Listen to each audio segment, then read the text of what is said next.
Welcome back, everyone, to another episode of Blind Voice Politics. And Chris, how are you doing today? Tonight, actually. This morning, actually. Yeah, okay, fair enough. If we want to get real technical.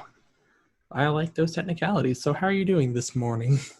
I'm doing great this morning. That is great news. Guys, it's 12:02. I want you to understand that. You guys won't be able to enjoy the perspective behind this. The dedication I have. 12:02, and it's morning. Morning, damn it. I should be sleeping. What sleep? Because if I don't get a standard 12 hours of sleep a day, Chris ain't happy. Only if that was a reality. 12 hours of sleep. We're lucky if we get 5. Yeah, tell me about it. See, I always pray for the weekend. I hope, and I pray, and I cry for the weekend. But no, we're here at 12:02 in the morning, so good morning, everyone. Happy Sunday. Yeah. Sunday? Sunday for us. Sunday. I don't know what day it is. Sunday. It'll be Monday for everyone listening, but for us, it's Sunday. So happy Sunday, Chris, and happy Monday to everyone else. Well, so now that everyone's happy that it's Sunday and Monday, because that makes sense. Being happy that it's Monday, since when? Well, Monday we don't have to, well, I don't have to be up. Everyone else probably does. But I don't have to be up either. Day off, man. Thank you, Jesus. That day off won't be much of a day off, but we'll just call it a day off. Close enough. Well, let's address the rumors. Shall we address the rumors? It's been all over social media, Nick. Yeah, let's do some rumor addressing.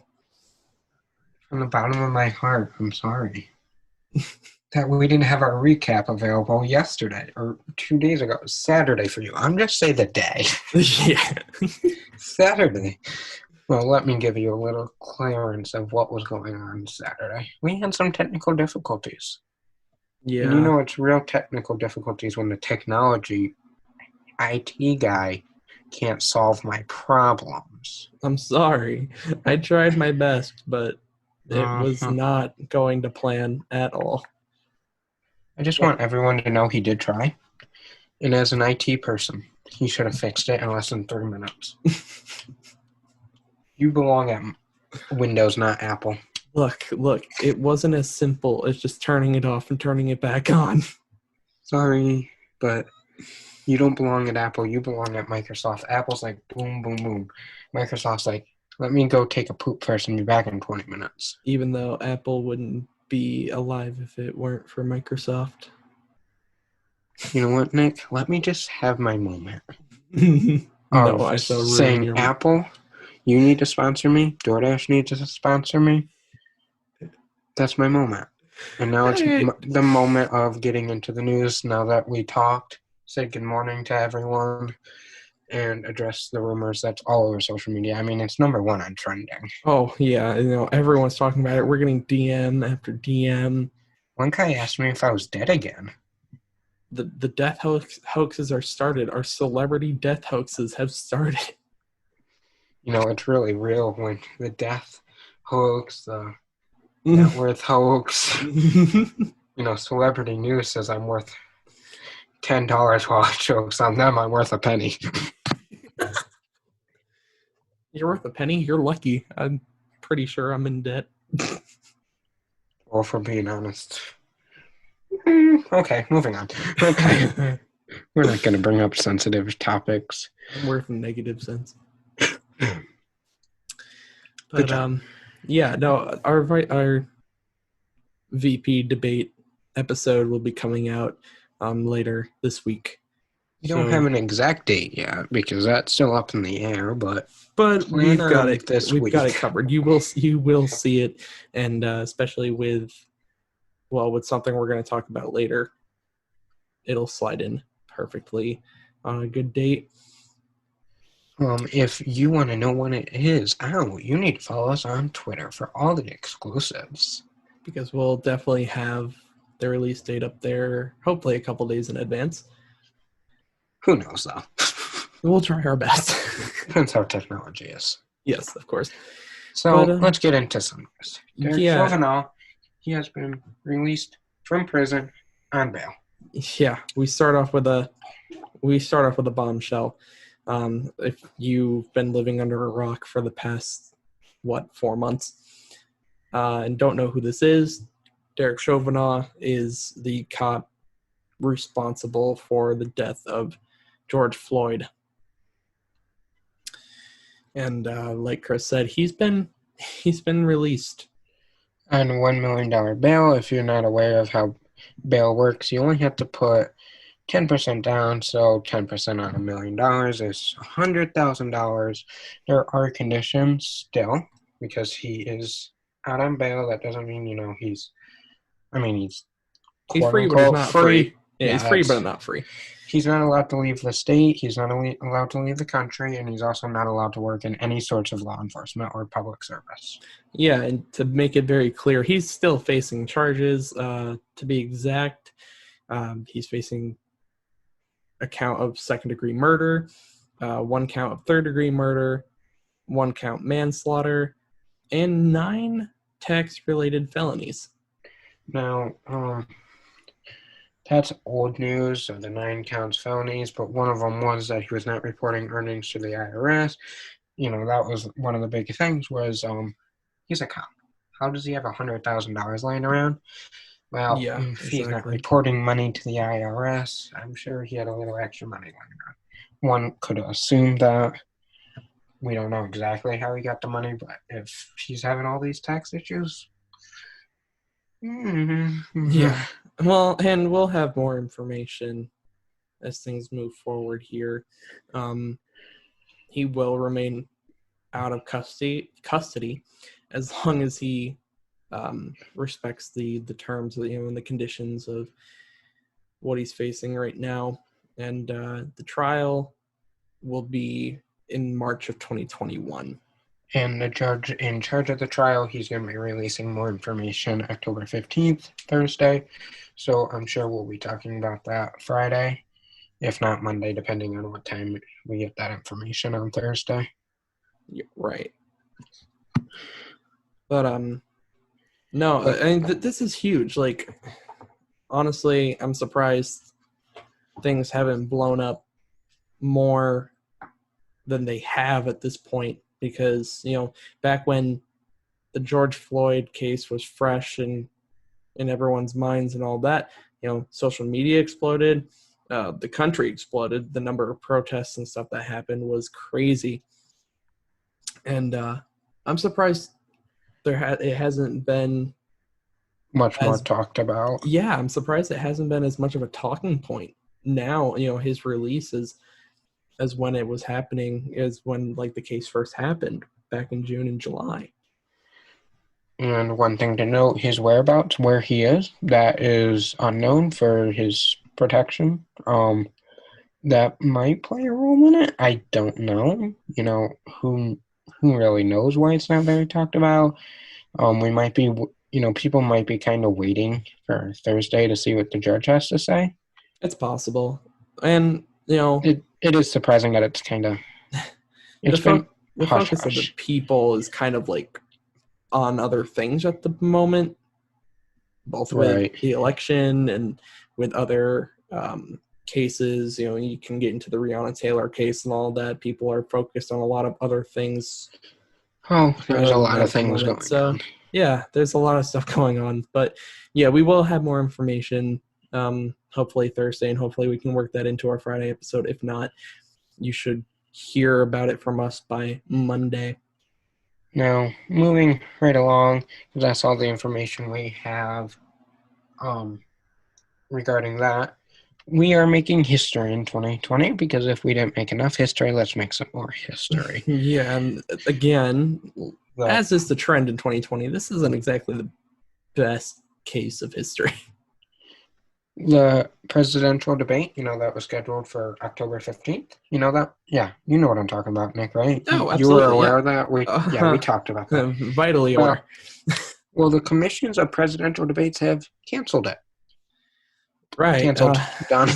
It's done. Not going to happen at all. So, let's talk about this a little bit. So, the original plan before President Trump tested positive with COVID was it was going to be in Florida, it was going to be in person, and it was going to be indoors. It was going to be a town hall style with an audience. Now that he has tested positive, the Commission for Presidential Debates did decide to make it virtual. Well, the president opted out of that, not wanting to do it, and he said this on Fox News. I'm not going to waste my time on a virtual debate. That's not what debating's all about. You sit behind a computer and do a debate. It's ridiculous. So the president expressed his opinion on that, and shortly after that, the Biden campaign said that they are not going to participate in a virtual debate, even though they originally agreed to it. Right. And of course, the virtual debate was to, try and protect everyone since Trump tested positive, like we said a minute ago. But it's kind of interesting to see the Biden campaign pull out so quickly after Trump's rejection of it. But as of right now, they are planning to move forward with the debate happening on the 22nd. Of course, if anything changes on that, we will let you know. But as of right now, there have been reports on the day of recording that, well, technically the day before recording, back to technicalities, but there were reports Saturday that Trump would be returning to public life here very shortly. So it's likely that the debate will still happen on the 22nd.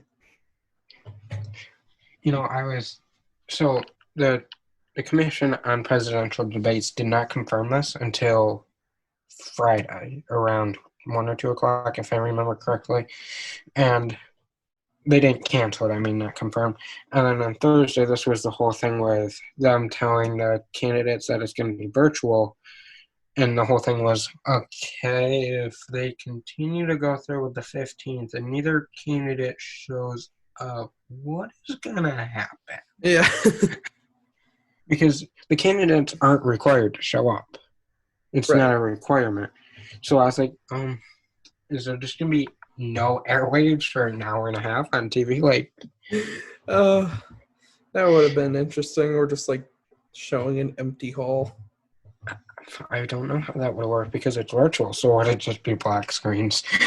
Yeah, right? That's a good question. I don't know. I really don't know. But like Nick said, the next debate is scheduled for the 22nd. We will have a recap for that debate when the 22nd comes, of course. And then after that, it's time to vote, everybody, if you haven't voted already by then. Fun times. And yeah, this is kind of what I was talking about earlier with the VP debate recording coming out this week. Since there is no presidential debate this week, you'll still have a recap of the VP debate sliding into some slot at some point this week instead. Right. So that is the cancellation. That's what that is. So, Chris, I have a bit of a question for you. Really? In the middle of recording? Okay, but what's your question? Okay. So, I kind of heard around that, and I have to ask if this is true, is the House Speaker really trying to invoke the 25th Amendment? No. But, I heard it all over social media. It has to be true, right? No. No, it does not. It is not true. What was that? I just hit my head. Oh. I regret that. So no, Nick. Not true. Not true. No. What is happening is that this new legislation to find what the fitness of what the president can do to serve, because under the 25th Amendment, it says the executive department, cabinet, or of such other body as Congress may not by law the powers and duties of his or her job. So what that means is... So the 25th Amendment, it's vague. So the whole purpose of this is to form a group to determine what the president is fit to do, if there's ever an issue like this. Right, because right now it's purely just basically left to the president, or in some cases the rest of the members of the executive branch to determine whether or not he or she is unfit to fill the position. And Congress don't like that. So, that's the whole point of it, is because the 25th Amendment is so vague, and it's kind of up to the president right now. So the whole point of this committee is to have more of a understanding of what's going on with the president. So the whole idea of it would be that the president would have to release medical information to this group. And this group would include bipartisan, 16 members, and medical experts and top former elected officials to determine, if the president is fit or not. Now, Nick, deliver what these politicians are thinking about this. Please. Let everyone take a deep breath on this. In truth, this whole thing isn't going anywhere anytime fast.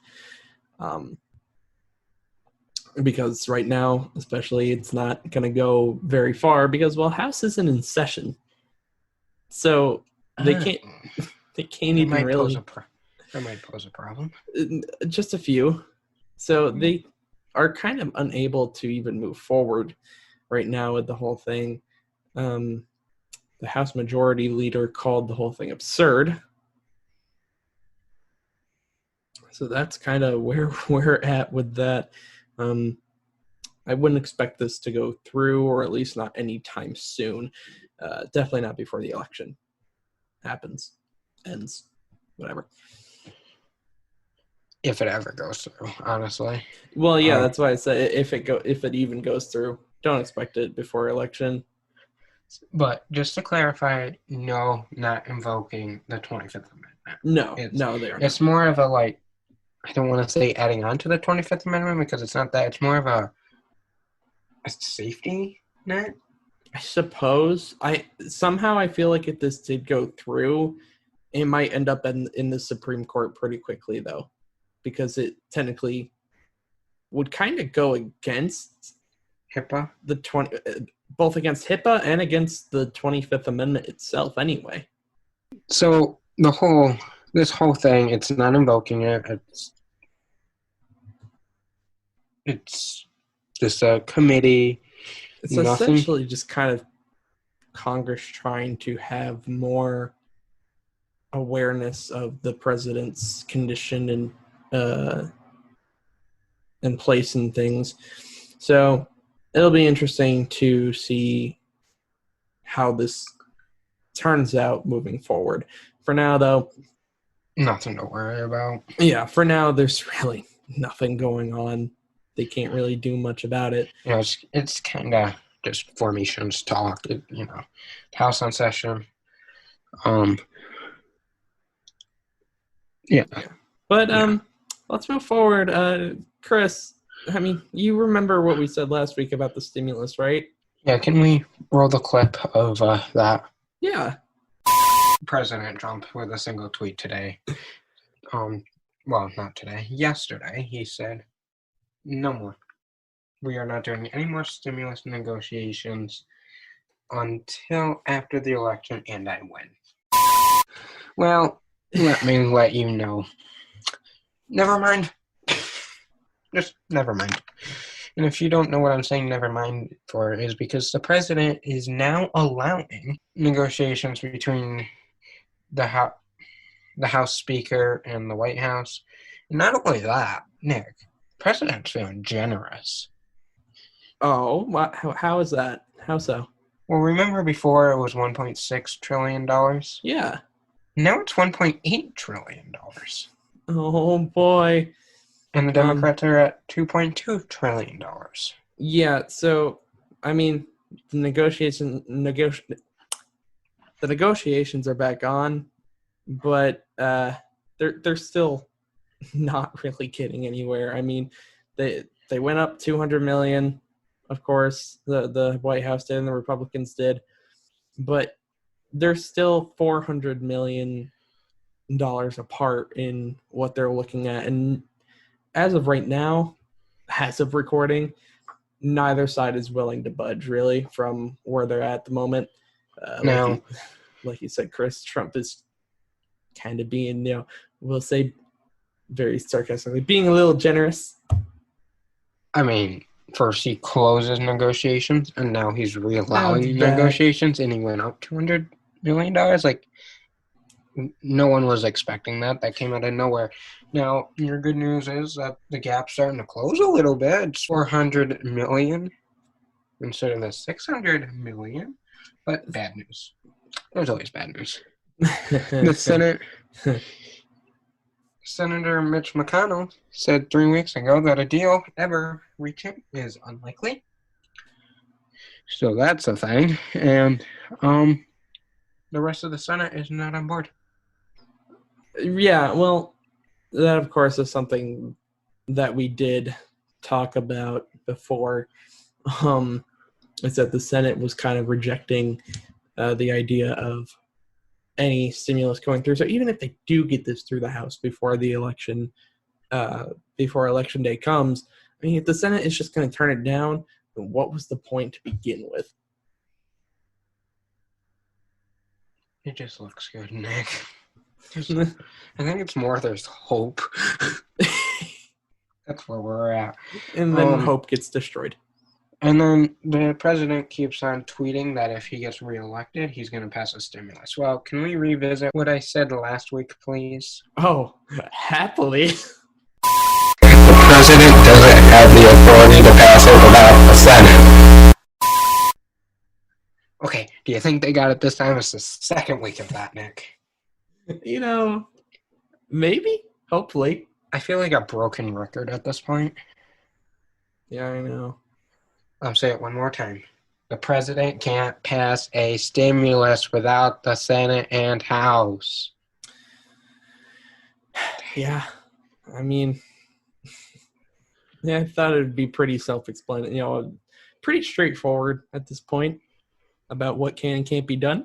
But don't get your hopes up, people. Yeah, I don't know.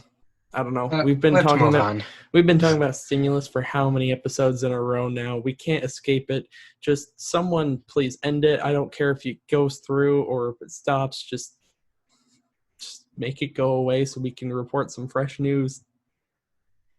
Let's move on. Happily. Let's talk about the CDC, shall we? Oh, yeah, because they have new information for us. COVID-19, it's airborne. It can be transmitted airborne. Now, mic dropped. Now, of course, this is information that has been speculated and pretty much determined over the past number of months, but the CDC has decided to finally make it official. It's finally written in their words that it's airborne. And now, it's in writing. Now, on their website, you can go check it out if you're interested. But just because the CDC said it, the new study shows that most Americans don't trust what the CDC has to say. So there's a little fun fact for you. Well, yeah. I mean, with the CDC changing what they've been saying over, since the beginning of all this, people are going to lose trust in them. People are going to stop because eventually, once you've changed once you've changed the quote unquote facts about it all, a certain number of times, there are going to be people that are just like, we shouldn't listen to this. We have no reason to trust this. And that's exactly what's happened here. Now, they're saying this is most common in poor ventilated areas, and it can still be spread to you even if you are if you're wearing a mask and farther than 6 feet away in those areas. And the CDC is comparing this to chickenpox, measles, tuberculosis. Now, they're still saying it's most common to get it from person to person. However, I mean, they are also stating that it's less common to see it from surface to surface. And, you know, the CDC is still recommending kind of pretty much what they've been recommending this whole time. Washing your hands, wearing the mask over your nose and mouth, of course. Avoiding crowds, and stay home if sick. So that's that. You know, the CDC has it in writing. It's in their website. I'm wondering if now that it's in writing, if new regulations will come out. Who knows what could come of this. But, you know, COVID's still here. New things are being discovered. Yeah, and speaking of COVID still being here, we are seeing a bit of a spike in COVID positive case numbers and even in hospitalizations. Coming back to the state of New York specifically, on Saturday, there were 826 people hospitalized, and that is the highest number we've had since July 15th. No, the governor still says that the numbers themselves are good. These hospitalizations are only in 18% of the state, and it's coming from, quote-unquote, the red zone. If you don't know what the red zone is, he had a press conference later last week breaking out this plan.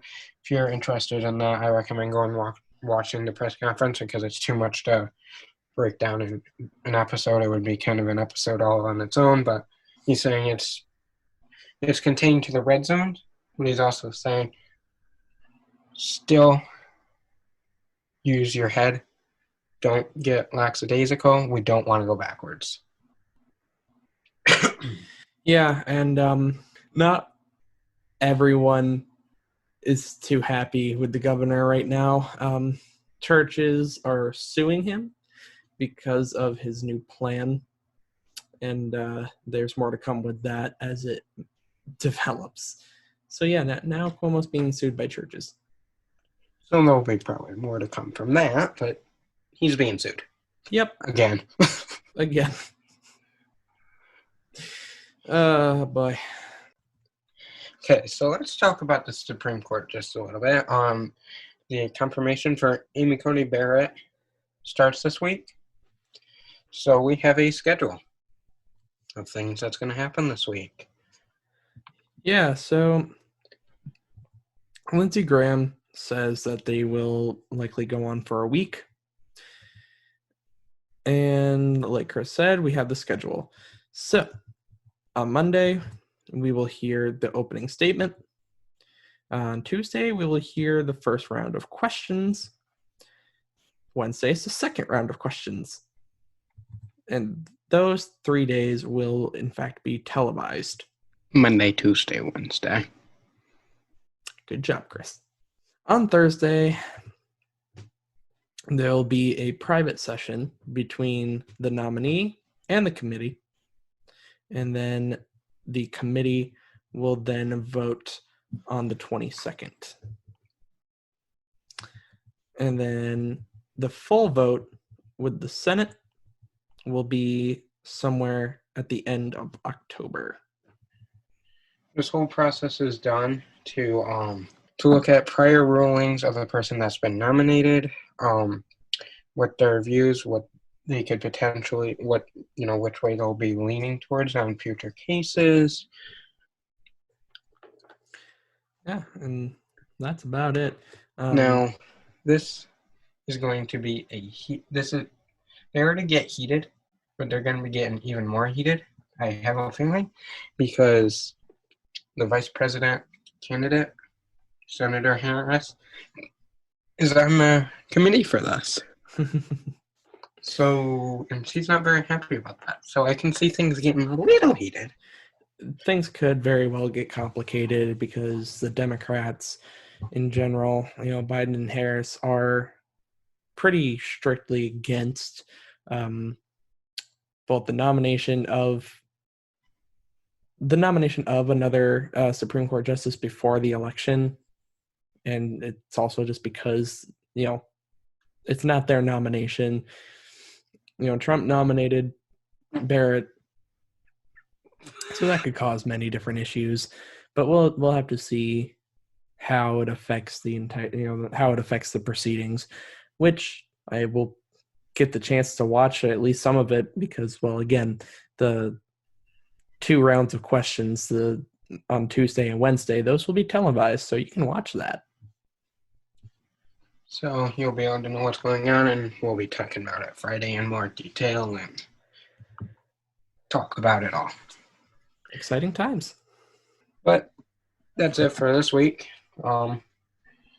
That's all the news we have. We'll have more news on Friday, obviously, but edit all that out because that made no sense. That's all the news we have for this week. Let's get into some of our favorite segments to wrap up our Monday. Heck, Nick, yeah.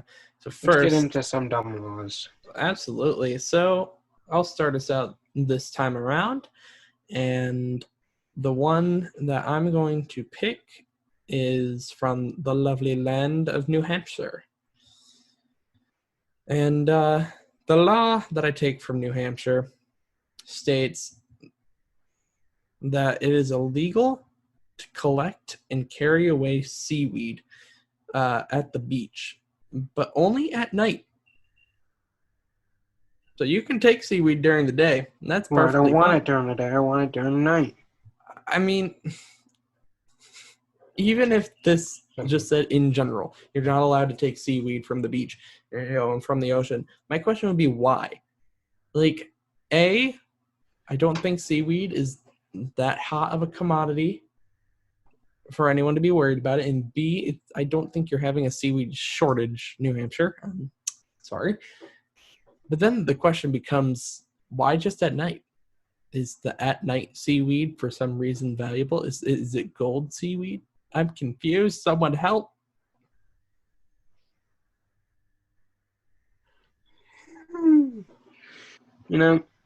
That brings up questions, but I have questions for you.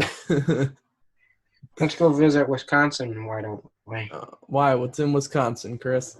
Margarine may not be substituted for butter in restaurants unless it is requested by the customer. Oh, God. Priorities.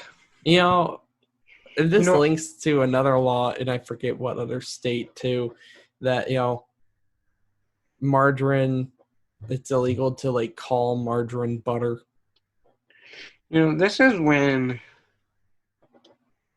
these states didn't have 2020 on their hands. That's all I'm going to say. This was a simpler time when you actually could make laws, and they decided to pass these laws about substituting butter with margarine.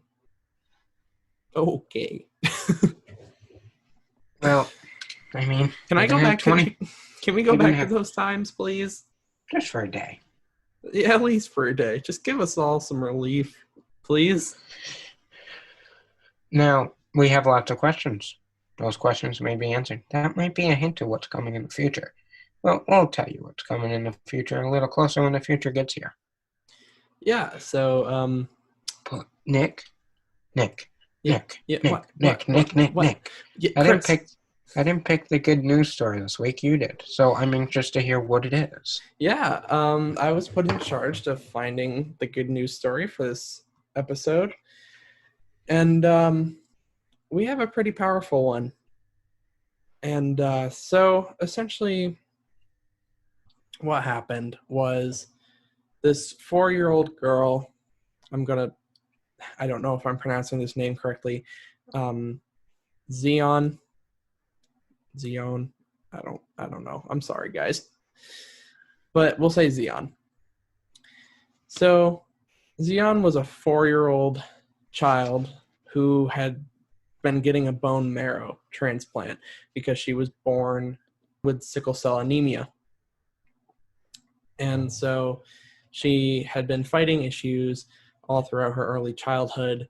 And when she was 4, well, she's 4 now, she's going through this whole situation. She just had a bone marrow transplant. Well, a family friend knew about what was going on and decided to put on Twitter a request to all parents across the world, even, across the country and across the world, to send Xeon, or to have their kids actually send Xeon a get well card. Well, very quickly, offers started to come in and responses started to come in. At first, there were like 900 responses. The mother, Sarah Hicks, expressed just how overwhelmed she was about the whole thing and how tough it's been, because obviously her daughter's been through a lot. And, the daughter was typically known for being a very happy child despite everything she's gone through. With the bone marrow transplant, it's quite a difficult situation. It's painful. And so she was feeling kind of down. She's stuck in the hospital. She had to have chemo treatments to prepare. So she's, basically completely separated from everyone except for her mother and the doctors, because she has no immune system right now. So she's been having a hard time with things. But, people started to send her these letters and these get well notes. And it just changed her entire outlook on things. She's, so happy now. And people even started to go farther than that. People started to, give the family friend, or like ask the family friend if there was anything else they could offer. Some people started donating toys to the hospital for kids who had to stay there for long periods of time. And right now, the daughter is in the hospital. Like I said, she's on her road to recovery. It's expected to be a 6 to 8 week recovery. But the mother, Sarah Hicks, did say, when asked and when interviewed about it, she did say that, with everything going on in 2020, she was starting to feel kind of cynical about the world and everything that's been going on, because obviously things have been so negative during this year. But this, extent of kindness from everyone that sent the notes and sent the get well cards and the toys and everything, it's given her new hope that there still is good in the world and that there still is light in this world. And she's just happy to see her daughter smile again. Wow, that's a great story. And especially that it was coming from people all around the country. Yeah, I mean, just seeing people reach out and just give that little extra bit of support, that little extra piece of kindness, really, just straight up kindness to this little girl, that goes so far. Honestly, when I read this story, I almost started to tear up. It was really emotional. That's what I love about this segment. It's just such good news, and I just love it. I completely understand where the mother was coming from, because things have been negative. Things have been, especially if you follow the news and follow the media, things have been outrageously negative for so many different reasons. But an act like this, seeing people reach out like this, seeing people wanting to help in any way they can, even beyond the get well cards, it's just, it makes you still have hope that there is good out there, for sure. Absolutely. And, everyone's been affected some way this year, and little things like this really does make you happy. Absolutely. I completely agree. Well, that's the end of Monday. We made it through Monday. Wow. I'm proud of us. I'm proud of all you guys. We did it. Monday's over. Tomorrow's Tuesday. Really? One day closer to Friday. Wednesday we'll have a failed election. Friday, another normal news day. And somewhere in this week we'll have a vice presidential debate recap. We'll let you know as that comes. Right. But until then, follow us on social media. Links are in the show notes. See you Wednesday. Bye, guys. Bye.